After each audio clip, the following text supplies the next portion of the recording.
여러분들과 함께 읽은 12절부터 20절까지의 말씀 보면, 그래서 그것을 한 마디로 이렇게 한 문장으로 요약을 한다고 한다면 하나님의 은혜를 감사하라, 이렇게 이야기할 수 있을 것입니다.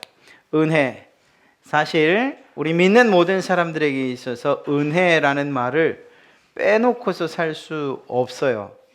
왜냐하면 모든 것이 하나님의 은혜라고 그렇게 믿고 있기 때문입니다.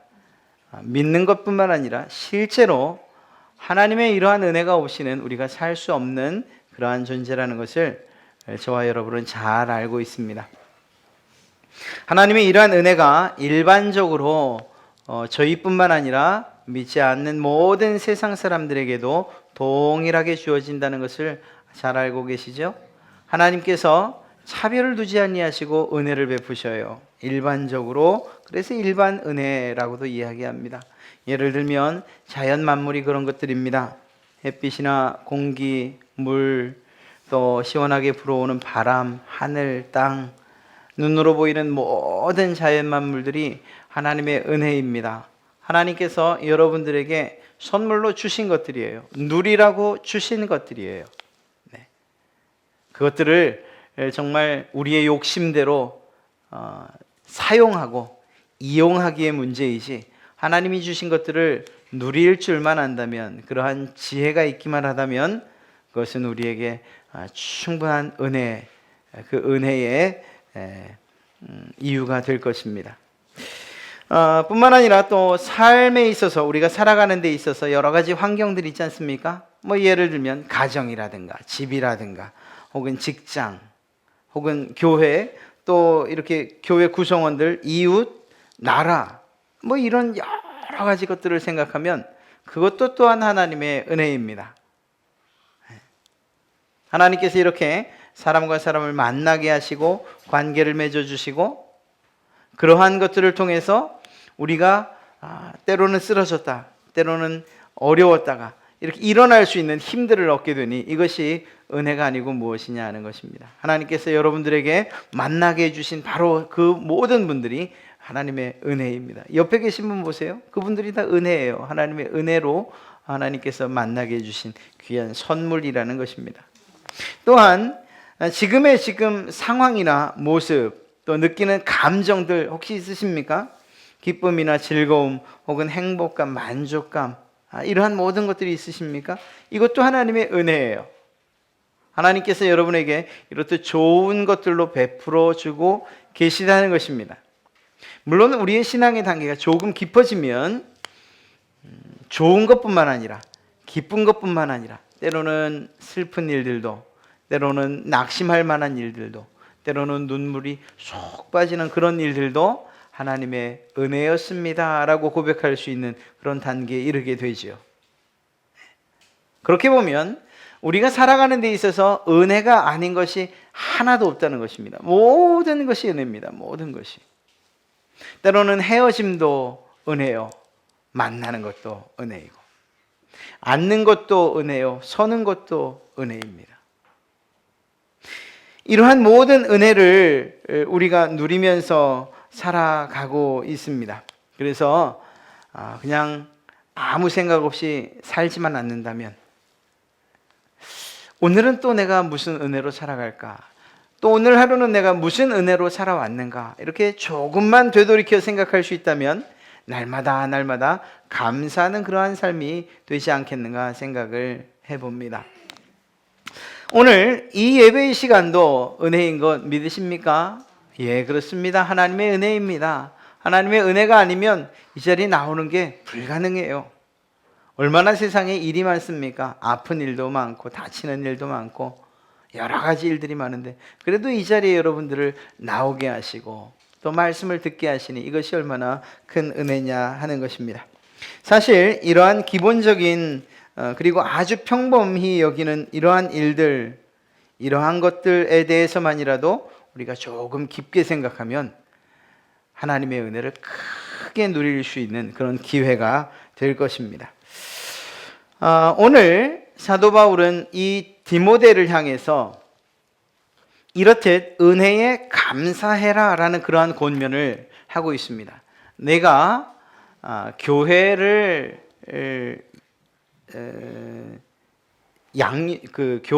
모든 교회를 목양하고 또 성도들을 목양하려고 하냐? 그러면 이것 중요하다.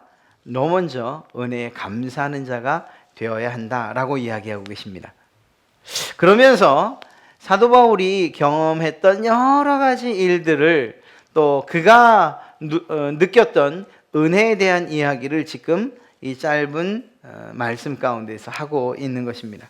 과연 바울이 누리면서 자기의 감사의 이유로 삼았던 그 은혜, 그것이 과연 무엇일까요? 사도 바울은 여러 가지 많은 것들이 있지만 그 가운데 어떠한 것을 하나님의 은혜로 여겼을까 하는 것을 오늘 생각해 보고, 또한 이러한 이 말씀을 통해서 우리 또한 사도 바울의 이 감사의 은혜를 깨달아 감사하게 되는 이 일에 동참해 보려고 하는 것입니다. 우리 14절 말씀을 한번 볼까요? 14절 말씀을 함께 읽도록 하겠습니다. 14절입니다. 시작. 우리 주의 은혜가 그리스도 예수 안에 있는 믿음과 사랑과 함께 넘치도록 풍성하였도다. 아멘. 네, 이 말씀을 현대어 성경으로 제가 다시 한번 읽어드리면 이렇습니다. 오, 우리 주님은 얼마나 은혜로운 분이신지요. 주님은 내가 어떻게 주님을 신뢰해야 하며 또 어떻게 하면 그리스도 예수의 사랑으로 가득 채워질 수 있는지를 가르쳐 주셨습니다. 사도 바울이 두 가지를 하나님의 큰 은혜라고 고백하고 있습니다. 무엇과 무엇이죠? 믿음과 사랑이에요.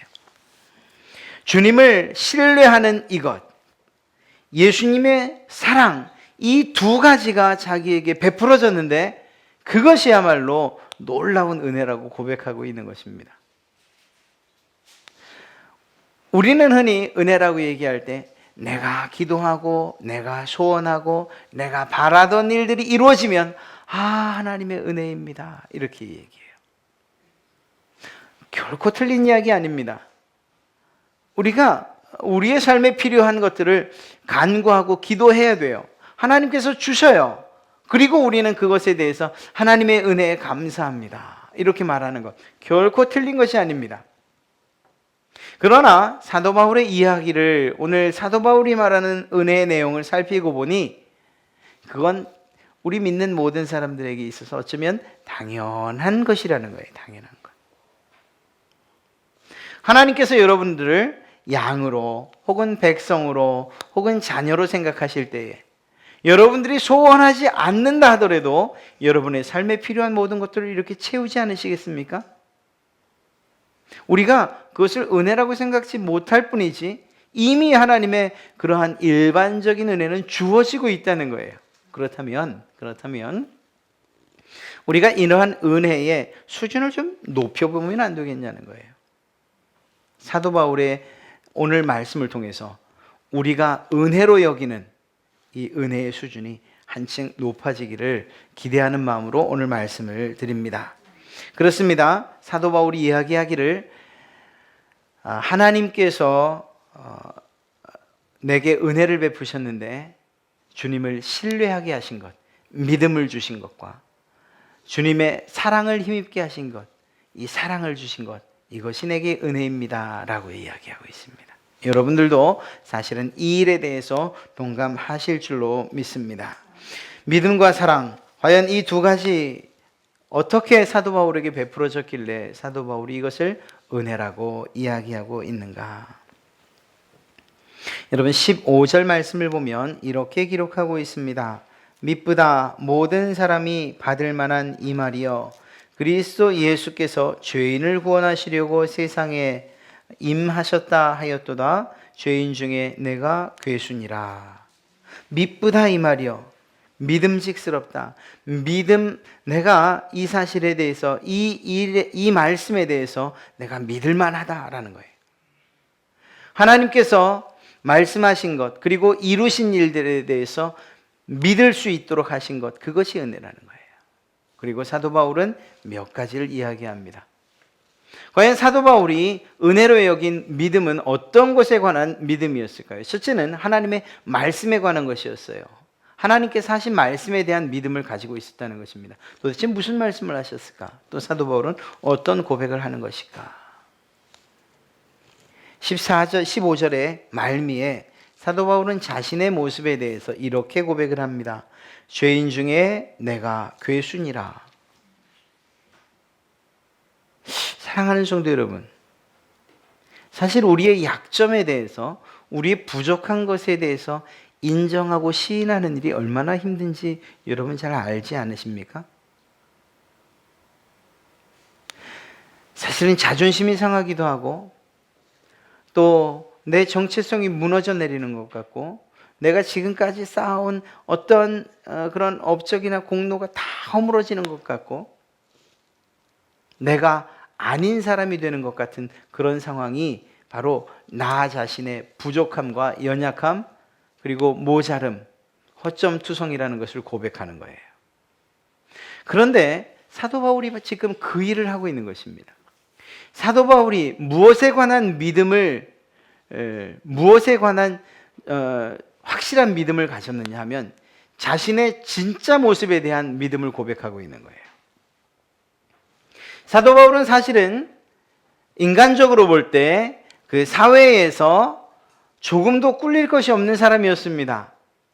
가정 형편이나 믿음에 있어서나 하나님을 향한 사랑에 있어서나 그가 배운 것들에 있어서나 그가 가지고 있는 시민권, 이 모든 것들, 그 어느 것 하나도 조금도 꿀리지 않는 사람이었어요. 세상 누구와 견주어도 모자르지 않았다고요. 그런 그가 지금 무엇이라고 고백하고 있고 무엇이라고 자신에 대해서 믿고 있습니까? 나는 죄인의 괴수입니다. 이렇게 믿고 있습니다. 우리는 이렇게 얘기하죠. 야, 이거 사도 바울 자기를 너무 비하하는 거 아니에요? 이렇게 존재감이 없어서 세상 살아갈 수 있겠습니까?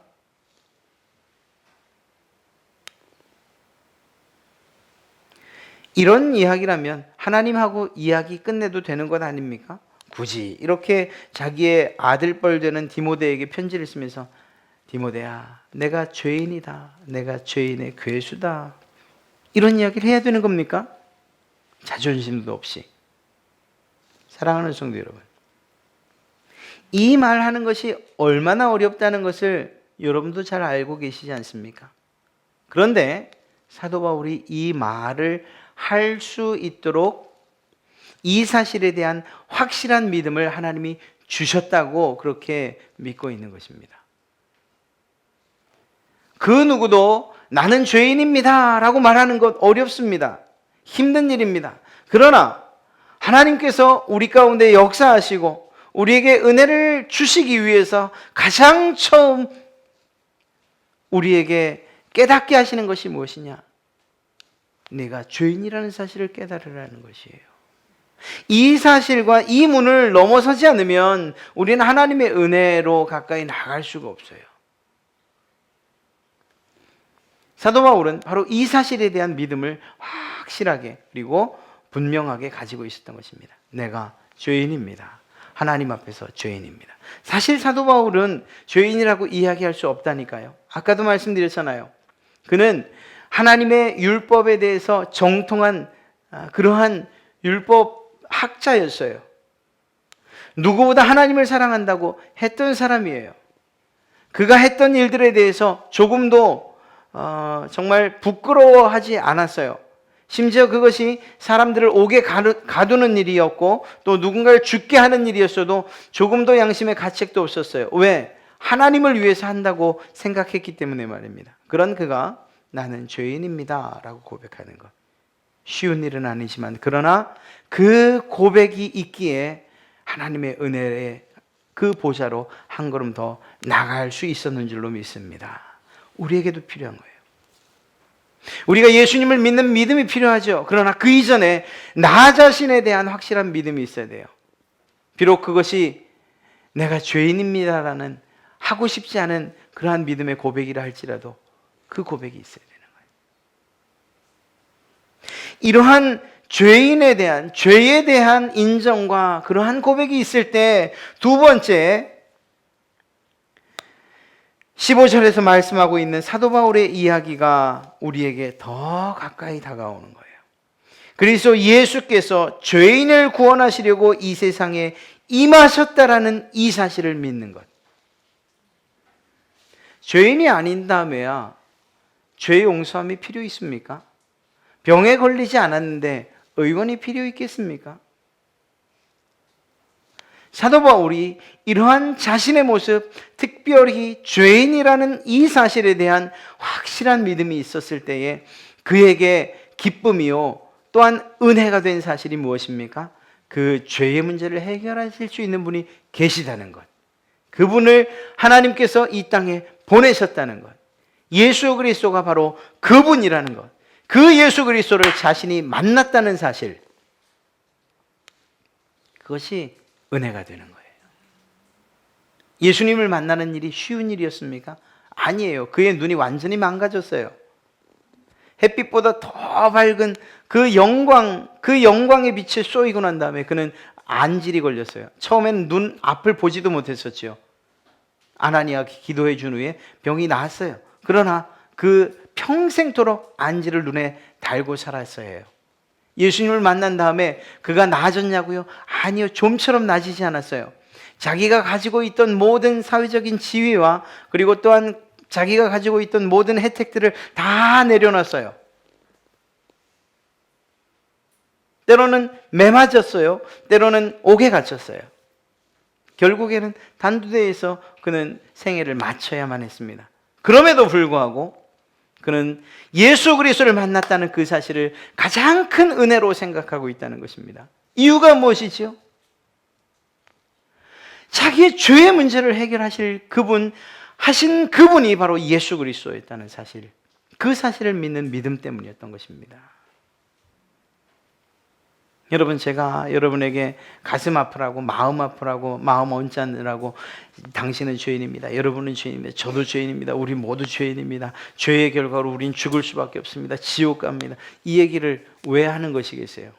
우리가 끝까지 그렇게 가자고 제가 그런 의미에서 말씀드리는 겁니까? 아니에요.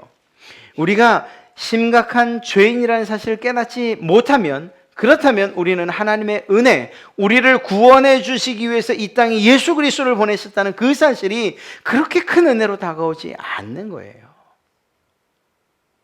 저희가 지금 수요일 날 무슨 공부를 하고 있죠? 네, 하이델베르크 요리 문답을 하고 있어요. 지난주에 그 요리 문답서의 구조를 말씀드렸죠. 어떻게 되어 있다고요? 처음엔 죄와 죄의 비참함을 다루고, 그리고 그 죄의 문제를 해결해 주시는 예수 그리스도 그분의 은혜를 다루고, 그리고 구원받은 그리스도인들이 어떻게 살아야 하는가 감사의 삶에 대해서 다룬다고 말씀드렸잖아요. 여러분, 이 구조는요 매우 중요해요. 여러분들 가슴이 아파도 이 자리에 나오셔서 하나님 앞에 나와서 나는 죄인입니다 라는 사실을 깊이 있게 깨닫지 못한다면, 그래서 그 사실에 대해서 정말 얕게 인식한다면 우리는 얕은 은혜를 누릴 수밖에 없어요.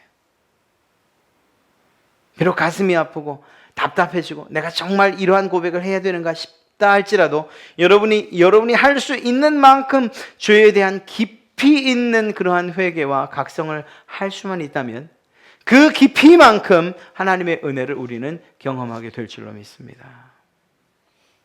그렇다고 해서 내가 죄 지은 게 뭐야? 이것도 끄집어내, 저것도 끄집어내고 3년 전에 지었던 10년 전에 죄 지었던 거 다 끄집어내고 오늘도 그 죄 생각하고 다음 주도 그 죄 생각하고 그 다음 주도 그 죄 생각하면서 그러면서 눈물 흘리라는 게 아니에요.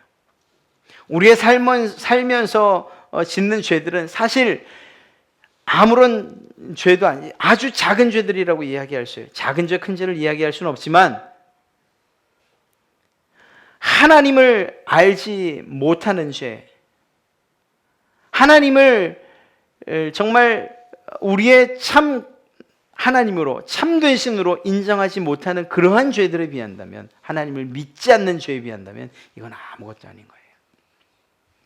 우리가 그랬던 자들이라는 것을 우리가 마음속에 깨닫고 이러한 죄의 인정을 하고 또 그 사실에 대해서 믿을 때 우리를 위해서 보내주신 예수 그리스도, 그분의 구속 사역이 우리에게 큰 기쁨이요 은혜로 다가오게 되는 것입니다.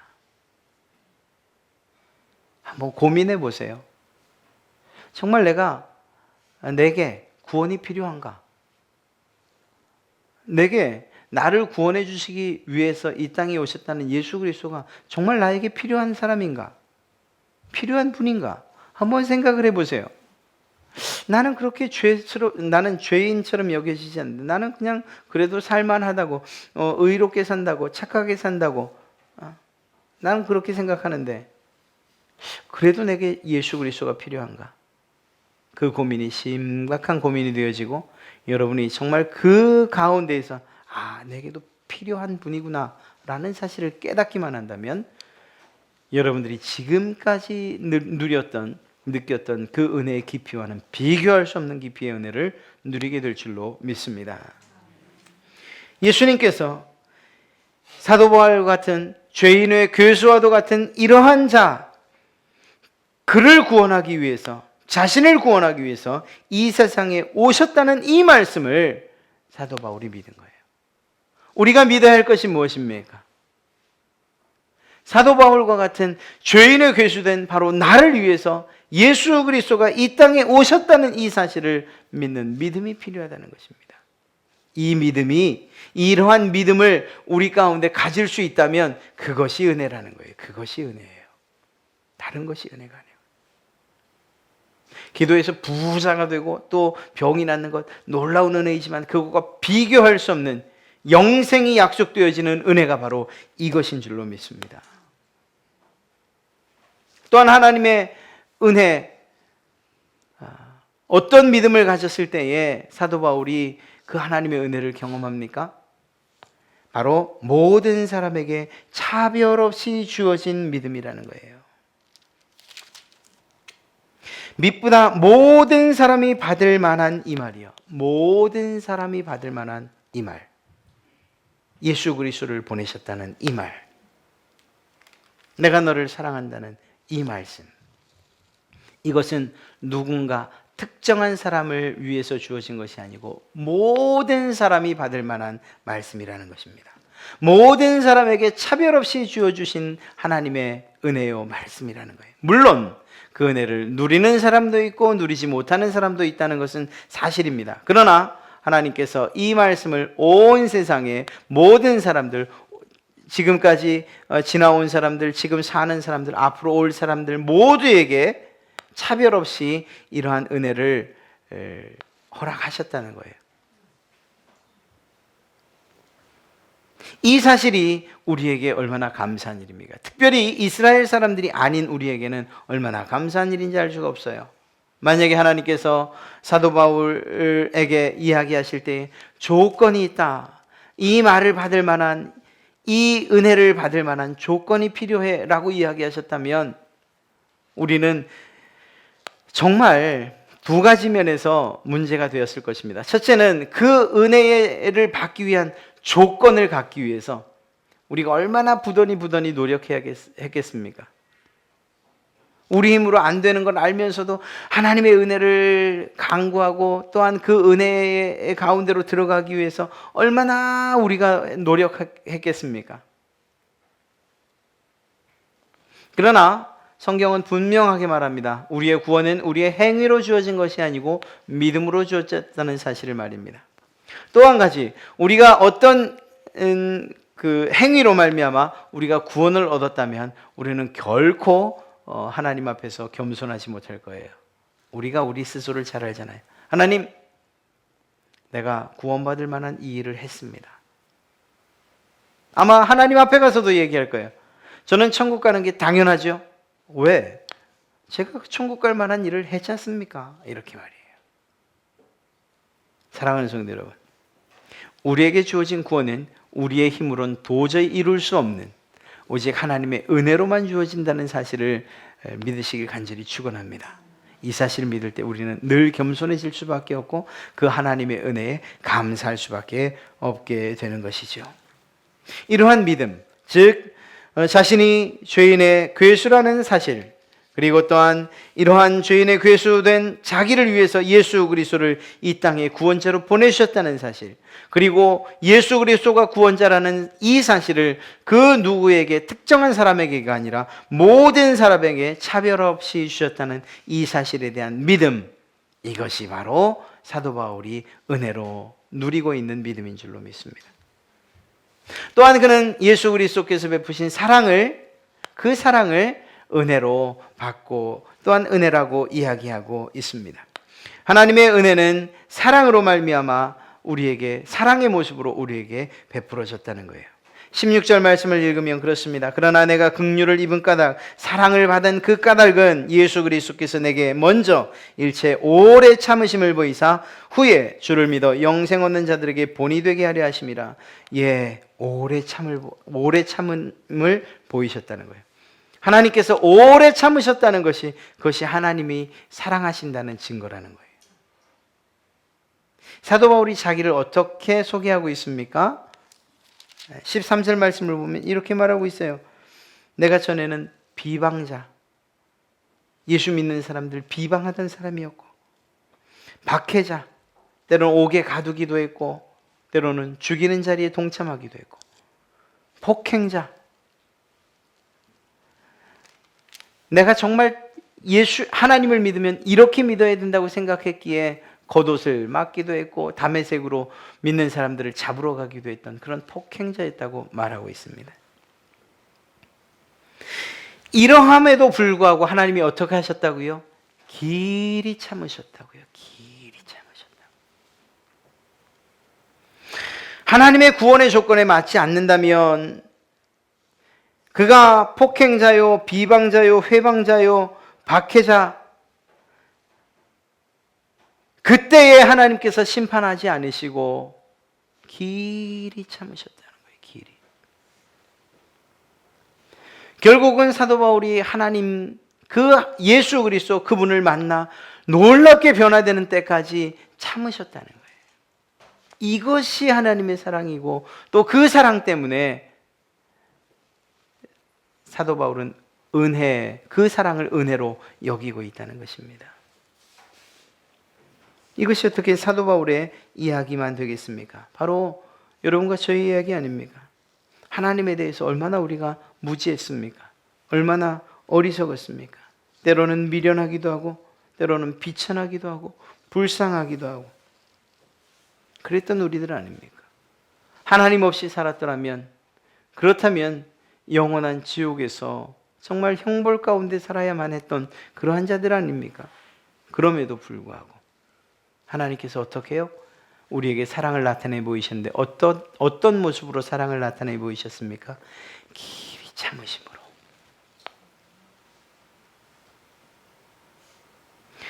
이것은 우리 각자가 자기 스스로를 돌이켜 볼 때, 하나님, 내가 하나님의 진노를 받아 마땅한 자입니다.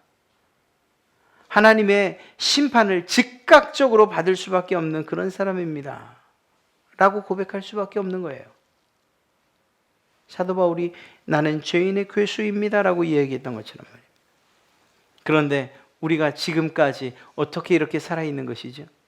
또 천국을 소망하면서 살 수 있게 된 이유가 무엇입니까?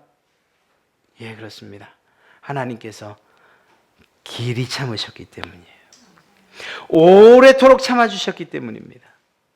하나님께서 참지 않으시고 급한 마음에 조급함으로 우리가 죄인이었을 때, 우리가 비천할 때, 미련하고 하나님을 알지 못하고 어리석었다 할 그때에 우리를 심판하셨더라면 우리는 구원받지 못할 자이고 정말 영원한 형벌 가운데 들어갈 수밖에 없는 자이지 않습니까? 그런데 하나님께서 우리를 길이 참아 주셨다는 거예요.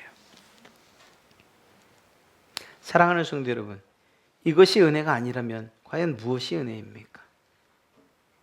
한번 돌이켜 보세요. 여러분들이 지금 이 자리에 나와 하나님을 경배하기 위해 준비된 자였습니까? 아마 어쩌면 여러분 각자는 이렇게 얘기할 거예요. 무슨 소리요? 내가 예수 안 믿으려고 얼마나 애를 썼는데 말이에요. 예수의 예자만 들어도 그냥 알레르기 막 돋았었는데. 그런 분들 계시죠. 그런데 어떻게 이 자리에 지금 나와 앉아 계시고, 어떻게 하나님의 말씀을 경청하고 어떻게 하나님을 여러분의 입술로 찬양하고 계시단 말입니까?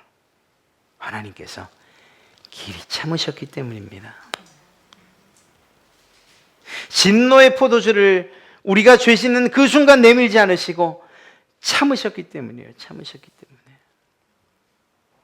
사도 바울이 예수 믿는 사람들 그들의 죽음을 앞에 두고 겉옷을 맡아줬을 때, 스데반이 죽는 그 현장에서 그 스데반에게 돌을 던지는 사람들의 겉옷을 맡아줬을 때에 그때 하나님이 심판하지 않으신 것, 그때 참으신 것, 하나님께서 길이 참지 않으셨다면 사도 바울은 하나님의 은혜를 경험할 수 없는 그런 기회를 제공받지 못했을 것입니다. 여러분과 저 또한 마찬가지 아닙니까? 하나님께서 끝까지 참으시고 여러분에게 사랑을 베푸시고 길이 참으시는 인내하심으로 기다려 주셨기에 우리가 지금 이 자리에서 하나님을 찬양하는 것 아니겠습니까? 이것이 은혜이지요. 이것이 은혜예요. 또한 하나님의 은혜가 어떻게 사랑으로 나타났습니까? 자격 없음에도 불구하고 여러분이나 저를, 또 사도 바울을 신실하게 여겨주셨다는 거예요. 충성도에 여겨주셨다는 거예요. 정말 우리가 신실합니까? 정말 우리가 충성됩니까? 사실은 그렇지 못한 부분이 얼마나 많습니까? 그럼에도 불구하고 그러한 자격이 있지 않고 갖추지 못했음에도 불구하고 그렇게 여겨주시고 믿어주시고 우리를 신실하다고 인정해 주신 거예요. 여러분을 충성된 일꾼이라고 인정해 주신 거예요. 사도 바울을 그렇게 인정해 준 거예요. 사도 바울이 그 사실에 대해서 감격함으로 그 사실을 은혜로 받고 있는 것입니다. 나를 충성되이 여기사. 여러분, 그러한 고백이 여러분에게도 있지 않으십니까? 여러분을 하나님께서 신실하다고 여겨주시는 거예요. 우리가 정말 신실하다면 저는 원래 그렇게 신실한 사람이에요 라고 말할 수 있을지 모르겠지만 그렇지 않다는 것을 우리가 잘 알고 있지 않습니까? 하나님께서 우리를 그렇게 인정해 주지 않으시면 우리는 의인도 될 수 없고 신실한 자도 될 수 없고 충성된 자도 될 수 없어요. 우리 안에 있는 죄성이 그것을 허락하질 않아요. 용납하질 않아요. 하나님께서 우리를 그렇게 인정해 주신 것입니다. 구원에 있어서 우리가 의롭게 되는 부분을 구원의 서정 가운데, 단계 가운데 칭의라고 이야기합니다. 의롭다고 칭해 주시는 거예요. 우리가 여전히 죄인임에도 불구하고 하나님께서 우리 가운데에 예수 그리스도의 피를 보시고 우리를 의롭다고 칭해 주시는 거예요. 그래서 우리가 기도할 때에 여러분들 이렇게 기도하시죠. 하나님, 우리의 죄를 도말하시사. 이런 표현을 해요. 여러분, 도말이라는 게 도대체 무엇을 말하는 거죠? 그 단어가 뭘 의미하는 거죠? 도장, 페인트 칠하는 거예요. 없앤다는 거예요. 말수한다. 무슨 말이에요? 아이들이 낙서를 벽에다 해놨어요. 벽을 허물지 않는 이상 그 낙서가 없어지겠습니까? 없어지는 방법이 있어요? 더 칠하면 돼요. 더 칠하면. 여러분, 우리는 여전히 죄인입니다. 그러나 하나님께서 우리를 의롭다고 칭해 주시는 것이 무엇으로 이루어졌는가? 바로 예수 그리스도의 피로 이루어졌다는 거예요. 여전히 우리는 더러움으로 가득 차 있지만, 그러나 우리가 하나님을 믿는다고 고백할 때에 예수 그리스도께서 내 죄를 대속하시기 위해 십자가에 못 박혀 돌아가셨습니다라고 그렇게 신실하게 고백할 때에 예수님의 피로 우리를 덧 입히시는 거예요. 바르시는 거예요. 하나님이 여러분을 보실 때에 무엇이 보이겠습니까? 죄가 보입니까? 예수님의 피가 보입니까? 예수님의 피가 보이는 거죠. 그래서 하나님이 의롭다고 인정해 주시는 거예요.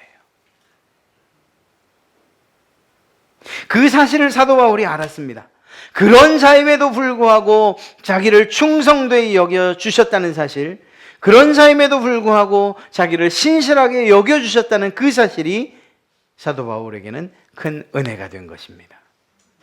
뿐만 아니라 그렇게 충성되게 여겨 하나님의 일을 맡겨주셨어요. 사도 바울은 사실은 그냥 제 생각엔 사도 바울은 그런 이야기를 들을 만해요. 얼마나 열심히 일했는지 알잖아요. 결국 마지막에는 순교의 자리에 이르기까지 그가 하나님을 위해서 예수 그리스도를 위해서 얼만큼 일했는지 알아요. 나는 그렇지 못한데.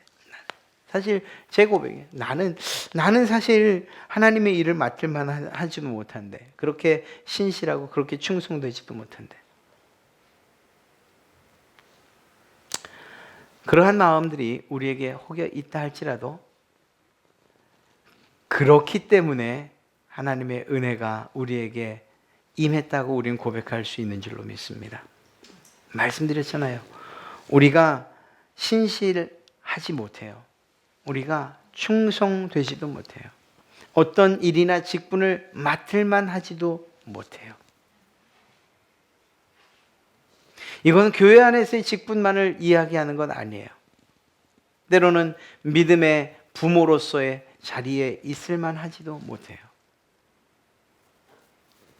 때로는 구역장으로서 일한다는 것 쉽지 않아요. 때로는 어떤 기관에서, 때로는 가르치는 교사의 입장에서, 때로는 교회의 중직자의 자리에, 때로는 목사가 된다는 것. 이것이 사실 하나님의 은혜가 아니고서는, 하나님께서 이렇게 일을 맡기지 않고서는 내게 이루어질 수 없다는 사실을 너무나 잘 알고 있다는 것입니다. 그렇기에 하나님의 은혜가 내게 베풀어졌습니다라고 고백할 수 있는 거예요. 하나님의 사랑이 어떻게 나타났다고요? 사도 바울이 경험한 하나님의 사랑, 그 사랑으로 은혜를 충만하게 고백하고 있는데, 내게 충만하다고 고백하고 있는데, 그 사랑이 어떻게 해요? 끝없이 참아주심으로 나타났고, 그리고 인정해 주시고 신실하게 여겨주시고 충성되게 여겨주시는 것으로 나타났고, 더 나아가 하나님의 일에 동참할 수 있게 하심으로 나타났다는 거예요. 여러분이 사람들에게 여러분의 어떤 일들을 맡길 때에 믿을만하지 못한데 맡기십니까? 우리도 그렇게 일을 못 맡겨요. 그래도 믿을만하다 생각해야 이 일도 맡기고 저 일도 맡기는 거죠. 여러분이 하나님의 일을 하십니까? 지금 하고 계십니까? 여러분은 부족하다고 말할지 모르지만 하나님께서는 믿을만하다고 인정하신 줄로 믿습니다. 그러면 우리의 반응은 무엇이어야 할까요? 하나님께서 우리에게 주신 믿음과 사랑을 통해서 하나님의 은혜를 우리가 충분히 깨달았다면 우리의 반응은 무엇이어야 합니까?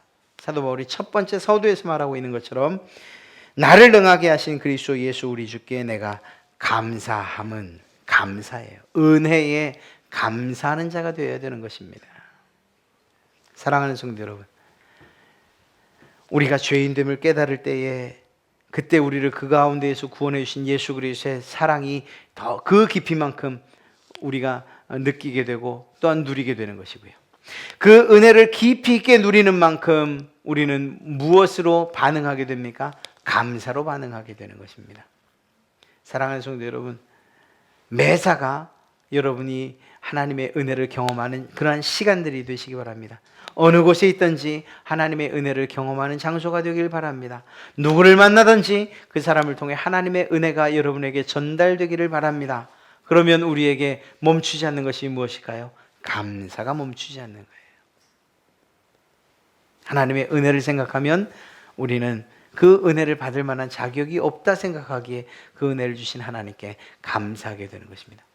여러분, 이걸 뒤집어 이야기 한번 해볼까요? 마치 모래시계를 뒤집는 것처럼 우리에게 감사가 없다는 것은 무엇을 말하는 것입니까? 은혜가 없다는 거예요. 은혜가 없다는 것은 무엇을 말하는 겁니까? 내가 죄인이라는 사실을 알지 못한 채 여전히 교만하다는 것을 이야기하는 거예요.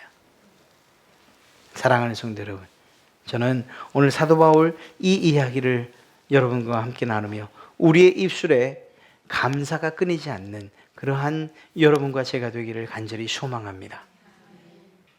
하나님의 은혜가 더 깊어질 줄로 믿습니다. 여러분이 감사하는 그 감사의 고백을 통해서 여러분이 깨닫지 못했던 은혜들이 깨달아지고 더 많은 은혜가 더 풍성해지는 여러분의 삶이 될 줄로 또한 확신합니다.